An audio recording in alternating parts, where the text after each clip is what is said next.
Hello, this is my tutorial on enharmonics. We've been talking a little bit about enharmonics in preparation for our chromatic scale.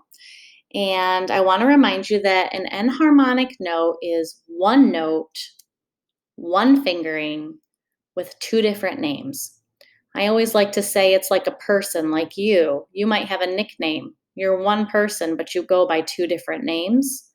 That's the same thing as an enharmonic. It's one sound or one note that goes by two different names. I'm going to show you that on the keyboard below here real quick.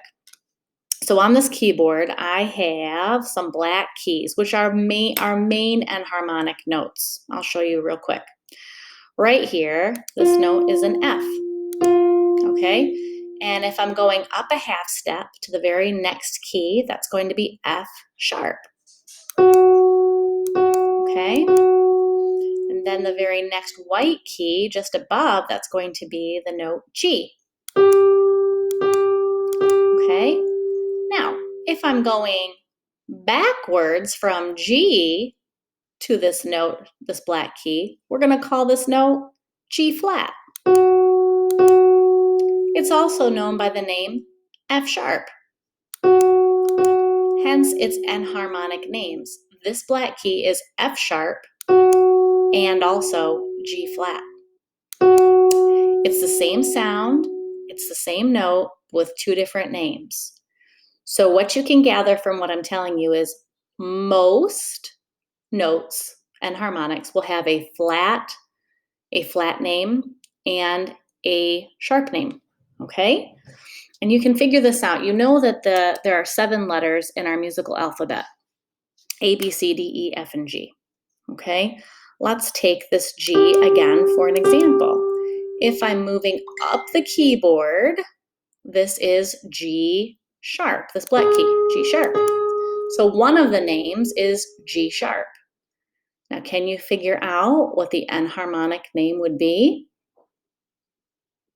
Right, it would be A flat, because the note above G in our musical alphabet would be A. We go back to A again, and it would get a flat name as well. It would also be called A flat.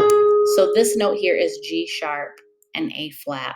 Let me just show you some enharmonics here. One we just talked about.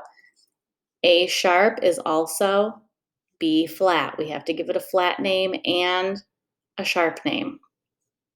A flat. Okay, if it's A flat, it's also going to go down one from A in the musical alphabet. That's G. It's also going to be G sharp. Okay, I'm going to skip this one just for a moment. Let's go to C sharp. If we have a note, an enharmonic with the name of C sharp, to give it its flat name, we're going to go down one letter in the musical alphabet from C, or up one letter from the note C, that's D, and give it a flat name, D flat, okay? And right here we have D sharp, the enharmonic, we go up one letter from the enharmonic sharp name, that's from D, and we go up to E, and that's going to be E flat. Let's go back and talk about this B sharp C situation real quick. So here we have the note B.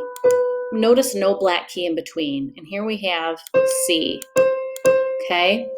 So a B sharp would also, we'd have to go up one half step, which actually would be white key to white key. This is one of those oddities in music, okay? There's no black key in between, so here's our half step.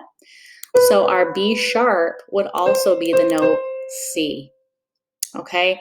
And I know that's an oddity, but you can use this enharmonic chart for a guide when you're looking at the odd ones.